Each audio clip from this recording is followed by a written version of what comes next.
ગાંધીનગરમાં રાજ્ય વાહનના વ્યવહાર મંત્રી હર્ષ સંઘવીના હસ્તે એસટી નિગમને વધુ 20 બસ મળી છે।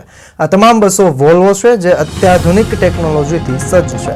સરકાર દ્વારા લોકોના સુખાકારી હિત માટે હંમેશા તત્પર રહે છે। જો બસમાં આગ લાગે તો પણ તેનાથી બચાવ માટે અલગ અલગ સુવિધા રખાઈ છે।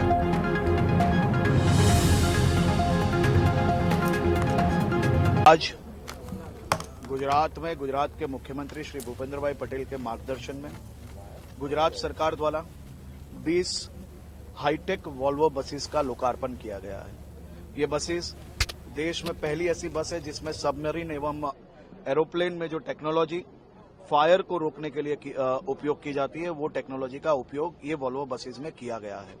ये वॉल्वो बसेस अपने आप में देश में फायर एवं इमरजेंसी एग्जिट के लिए अपने आप में सबसे श्रेष्ठ और पहली ऐसी बसेस है जिसमें सभी खिड़कियां इमरजेंसी खिड़कियां हैं, जिसमें इमरजेंसी गेट के साथ साथ उसमें जो मॉड्यूलर सीढ़ियां दी गई है, जिसके माध्यम से कभी भी इमरजेंसी में किसी को ऊपर से कूदना ना पड़े और सीढ़ियों से वो अपने आप को बस से सुरक्षित बाहर निकाल सकता है।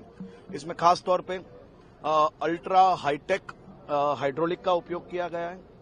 जो कोई भी बुजुर्ग व्यक्ति हो उसको बस में ऊपर चढ़ने के लिए, नीचे उतरने के लिए, उनके घुटनों में जिसको दर्द है उसमें कोई भी प्रकार की तकलीफ ना पड़े, इसके लिए भी खास ध्यान रखा गया है। दादा की सवारी एसटी हमारी, ये नारे के साथ गुजरात में